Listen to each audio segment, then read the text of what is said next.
Sonic Superstars is almost everything I dreamed a follow-up to Sonic Mania could be ever since that game was released over 6 years ago. I want to love the game so bad, but there's a problem I've noticed at the heart of the game's design that's holding it back from living up to its predecessors. But before we unpack all that, let's talk bosses. It's tricky to design a good boss fight for a Sonic game. While other series are notorious for using the same boss formula game after game, Sonic bosses are a bit of a, we'll call it a mixed bag. With most games since Sonic Adventure having wildly different controls, concepts, and gimmicks than the rest, it's hard to nail down what really makes a great Sonic boss. So here's what makes a great Sonic boss. The only time they truly got it right was in the OG classic games. Most classic Sonic bosses are really simple. They rarely have multiple phases, and they're usually just incorporating a gimmick from the level into an Eggmobile you have to hit 8 times. But this simplicity actually leads to an incredible amount of player agency. There's almost always 3 distinct ways to fight these bosses. There's the safe way, where a new player might stay away from the boss during its attacks and wait for a time where the boss is safe to hit that may come only every once in a while. Then, as the player improves, they start to understand how to avoid the attacks while damaging Eggman at the same time and can more aggressively fight back. Finally, on repeat playthroughs, advanced players can take advantage of the boss and movement mechanics to beat the boss as fast as possible. Sure, there are occasionally bosses that have periods where they're invulnerable to attack and you have to wait between attacks for an opportunity, but these phases are usually pretty short, and skilled players can learn the timings to score 2, 3, sometimes even 4 or more hits during each chance. There are some exceptions that make for some real stinkers, and Mania deviates more often, but this winning formula makes up about 90% of classic Sonic bosses. So, how does Superstars apply this formula? It doesn't. Nearly every single boss in Sonic Superstars follows a scripted sequence of attacks before exposing itself to damage. Rinse and repeat until the fight is over. And while these aren't necessarily the hardest bosses in Sonic history, it is ludicrously punishing how often they'll rely on introducing multiple new ring-ignoring instant kill attacks several minutes into the fight. What? And don't even get me started on the jank. Sorry for anyone who was excited to see how this boss played out, I guess. Jank in Sonic games is usually at least a little charming. Look at me, I'm kicking a box all the way to the blown up moon. Look at me, I'm flying a beefcake all the way to the blown up moon. Oh, you hit the boss? No, you didn't. What the fuck is wrong with you? In a game where mastery means achieving a flow in order to, dare I say, go fast, the amount of straight up waiting where nothing is happening during its boss fights makes me want to go postal. And I'm self-employed. The Emerald powers can marginally speed up the fights, but your options are usually A, redeem your 1 free hit pass that requires no input. B, experiment with the other powers and get brutally punished for it after maybe getting a hit in. Or C, turn super and feel your brain turn to goo as the boss literally outlasts your ring count, or sometimes just decides you're dead anyway. Speedrunners collectively figured out less than a month after the game's release that it's faster and easier to use out-of-bounds glitches to skip literally every boss fight in the game than actually optimize fighting them. For a game that introduced proper 4-player co-op, I get that they wanted the bosses to survive the onslaught for more than a few seconds, but killing off the weaker and many times just unluckier players just seconds into the fights and not letting them respawn at all means this game's idea of innovating the Sonic co-op experience means going from convincing one of your friends to essentially sit on the couch and watch you play Sonic to convincing 3 of your friends to sit on the couch and watch you play Sonic. And look, some people have said they really like the boss design in Superstars and they appreciate that the boss fights are challenging and aren't over in seconds. I couldn't find any of those people for this video, but I'm sure they're out there. I'm just saying that in a classic Sonic game especially,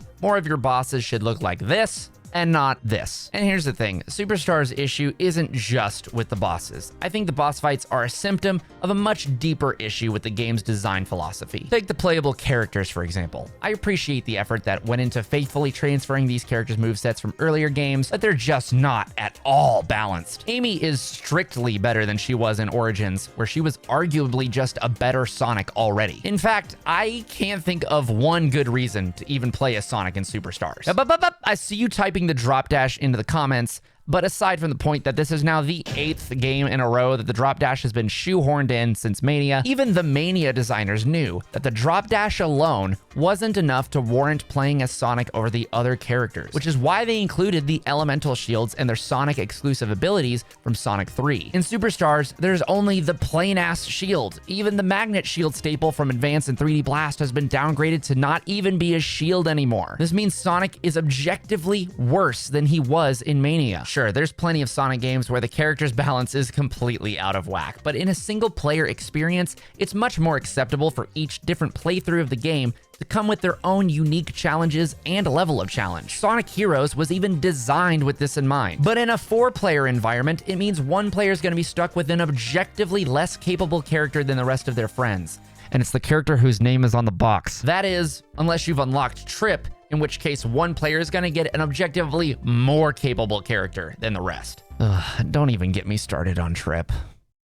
So when you beat the main campaign, you unlock Trip's story, which is a callback to Sonic 3 and Knuckles in that it takes place after the main story, features a character that was a villain turned ally, and attempts to tell its own story. Keyword there, attempts. Trip largely hits the exact same story beats as the other characters, even running into Fang at the same points. I'm guessing that Trip's story is supposed to be her sticking it to Fang after he was a dick to her in the main game, but then why is the Egg Robo here? Other than as a callback to Knuckles' story, there's no setup or resolution with his inclusion. He shows up to take Eggman's place, and the last time we see him is activating the time machine at the end of Egg Fortress Act 1, and then jetting like he just yelled oink oink at a police officer. And yeah, you heard me, Egg Fortress Zone. Even though it was destroyed in the main campaign, a second completely identical one is found back at Frozen Base, except for some reason this one houses Fang's robot from Golden Capital that is also inexplicably rebuilt. Knuckles' story in Sonic 3 actually took great care in establishing continuity from Sonic's story. Angel Island Zone has a different background to show that the island is currently still floating, and most importantly, there is no Death Egg Zone, and the Death Egg itself is missing from Launch Base, Lava Reef, and Hidden Palace because it was destroyed. It's communicated clearly that this particularly intelligent Egg Robo has taken over Eggman's operations since he left the island, and at the end of the story, he's accidentally destroyed by Mecha Sonic,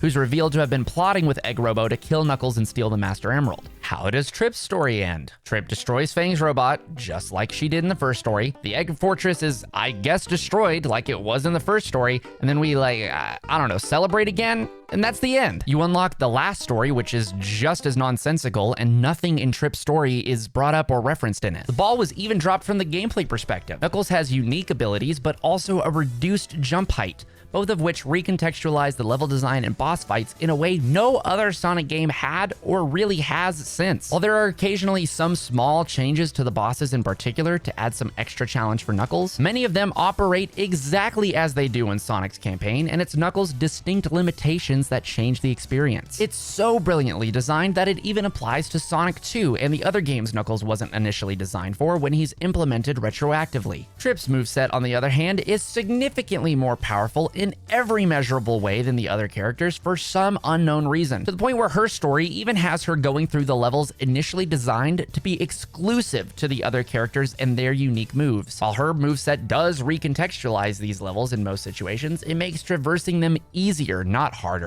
and they made the bosses worse. The fucking audacity, dude! I bet you're starting to see what I'm getting at, but because I'm not quite done ranting, let's just touch on the medals real quick. Sonic Mania wanted to do something special with its bonus stages beyond offering rings, shields, and extra lives like Sonic 3, so it reintroduced the blue sphere stages from Sonic 3. These came with medals you could earn to unlock cool bonuses like debug mode and the insta shield you could use on repeat playthroughs. Well, Mania did it, so Superstars has to do it worse. Here, the bonus levels are remixed from Sonic 1's special stages, except there's 3 friggin' mazes per stage. And while they arguably still don't take as long as the blue sphere stages, you're going to find them much more intrusive when all 4 of you are sucked in because one person accidentally jumped by the checkpoint. Worst of all is what the medals actually do.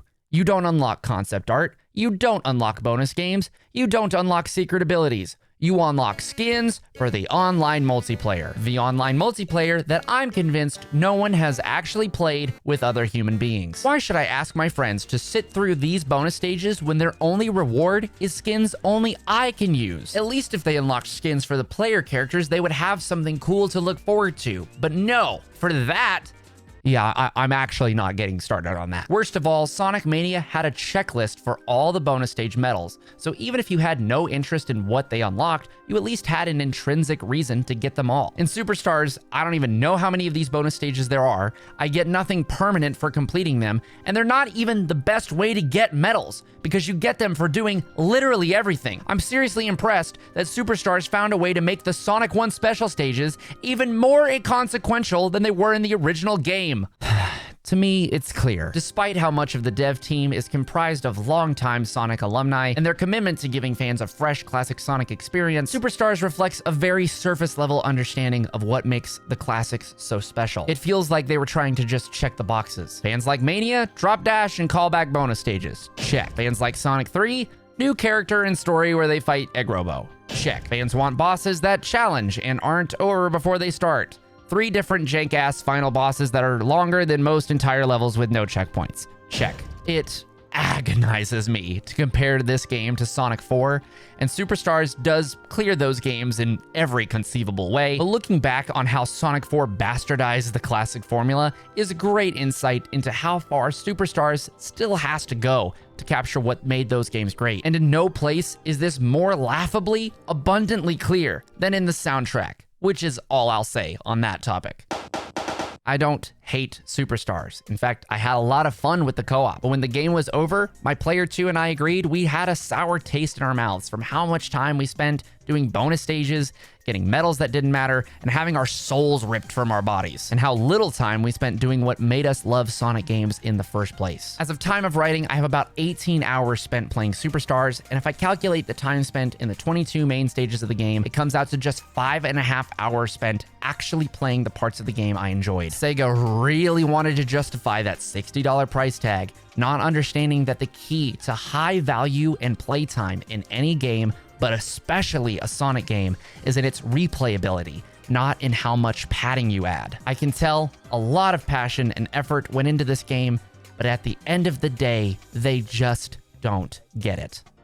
If you want to actually have fun watching a Sonic video today, check out my challenge videos on screen here. I'm sure you'll love them. See you next time.